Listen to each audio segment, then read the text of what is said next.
استقبال کریں اور جی حضرات، اور چونکہ اب تاخیر ہو رہی ہے، پرنسپل صاحب نے مجھے یہ حکم دیا کہ تھوڑی سی تیزی لائی جائے. میں ایک بار پھر استقبال کرتے ہوئے میں تمام شعراء کرام کا، معزز سامعین کا میں استقبال کرتے ہوئے عرض کرنا چاہتا ہوں کہ ہم کو تسلیم تیرا پیار ہزاروں سے بلند اور شوخی حسن ہے رنگین نظاروں سے بلند. ہم کو تسلیم تیرا پیار ہزاروں سے بلند، شوخی حسن ہے رنگین نظاروں سے بلند، اور ایک فنکار کے حالات بہت پست سہی، اس کے افکار کی پرواز ستاروں سے بلند. ڈائس پر تمام معزز شخصیتیں تشریف فرما ہیں.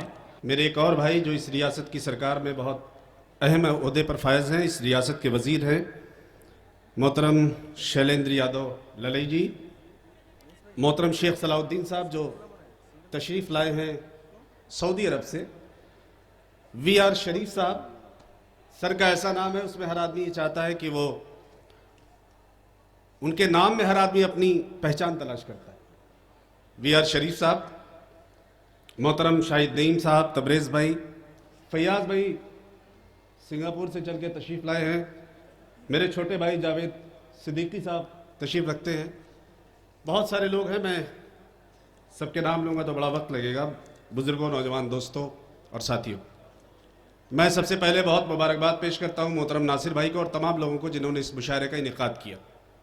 اس لیے کہ سبرہت اور سر سید یہ دو بڑی زبردست سرزمین اس لیے ہے کہ ڈاکٹر بشیر بدر جیسے شاعر نے اس سرزمین سے اپنی شاعری کی یا اپنے ادب کی شروعات کی تھی، اور جب مشاعرے لوگ جانتے نہیں تھے تو اس زمانے میں مشاعرہ سبرہت میں ہوا کرتا تھا. تو ہمارا ماضی بڑا تابناک ہے. زندگی کا ایک فلسفہ ہے کہ جو گزر جائے وہ بڑا خوبصورت ہوتا ہے.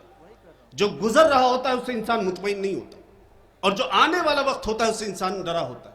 جن کو ہم چھوڑ چلے وہ جہاں کیسے ہیں، شاخ گل کیسی ہے، خوشبو کے مکاں کیسے ہیں، اے صبا تو ادھر ہی سے گزرتی ہوگی، اس گلی میں میرے قدموں کے نشاں کیسے ہیں. تو ہمارا ماضی بڑا تابناک رہا، اور میں اس بات کے لیے خاص طور سے مبارکباد پیش کرتا ہوں کہ آپ نے 14 اپریل کا دن چنا. اس ادارے کا نام سر سید ہے، اور ہندوستان میں سیکولر انڈیا کا خواب سب سے پہلے اگر کسی نے دیکھا تھا تو سر سید نے دیکھا تھا. اور سر سید نے یہ کہا تھا کہ ہندو اور مسلمان اس ملک کی دو خوبصورت آنکھیں ہیں. آج 125 سال امبیڈکر کے جنم کے 125 سال منائے جا رہے ہیں پورے ملک کے اندر اور پوری دنیا کے اندر. امبیڈکر نے اور ان کی قیادت میں ہندوستان کا آئین لکھا گیا تھا، اور جو ہندوستان کا آئین لکھا گیا تھا اس میں 3 بڑی خاص باتیں ہیں. اس کی جو پرستاونا ہے، ہندی میں ایک لفظ ہے پرستاونا، جو اس کا پہلا پیج اٹھائیں گے تو وہ کہتا ہے کہ یہ ملک سیکولر ہوگا. دوسرا اس کا لفظ اس میں یہ ہے کہ یہاں پہ سمانتا ہوگی، یہاں سب کو برابری ہوگی. اور تیسرا اس میں لفظ ہے کہ سماجواد ہوگا، سب کو برابر کا حصہ ملے گا. لیکن اس نظریہ فکر پر حملہ ہو رہا ہے ایک خاص طرح کی سوچ کے ذریعے. میں کسی کا نام لینا اس ادبی محفل میں مناسب نہیں سمجھتا ہوں، اور میں سمجھتا ہوں کہ آج کا دن جو منتخب کیا گیا ہے وہ بہت اہم اس لیے ہے کہ امبیڈکر نے آئین بنایا تھا، اس آئین پر حملہ ہے. سر سید نے سیکولر انڈیا کا خواب دیکھا تھا، اس سیکولر انڈیا کی سوچ پر حملہ ہے.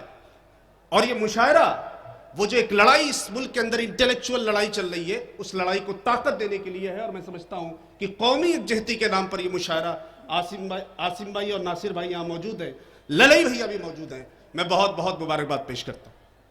ایک بات اور چھوٹی سی عرض کرتا ہوں. مولانا آزاد نے 1947 میں دلی کی تاریخی جامع مسجد سے ایک تقریر کی تھی، اور مولانا آزاد کو یہاں میں کوٹ کرنا چاہتا ہوں. مولانا آزاد نے کہا 1947 میں دلی کی تاریخی جامع مسجد سے کہ اگر کوئی فرشتہ آسمان کی بلندی سے اترے اور یہ کہے کہ ہندوستان کا ہندو اور مسلمان الگ ہو جائے گا، یہ ملک آزاد ہو جائے گا، میں ایسی آزادی کو ٹھوکر مارتا ہوں، مجھے یہ آزادی تسلیم نہیں. تو اس خاص طرح کا جو نظریہ اس ملک کا رہا ہے اس پر حملہ ہے. اور ایک بات اور، یہ مشاعرہ ناصر بھائی جیسے لوگ بیٹھے، عاصم بھائی جیسے لوگ بیٹھے، میں ممبئی شہر میں یا ہندوستان میں یا دنیا میں جہاں بھی جاتا ہوں مجھے اس بات پر بڑا فخر ہے کہ عاصم بھائی کا جب نام آتا ہے تو ان کا نام ہماری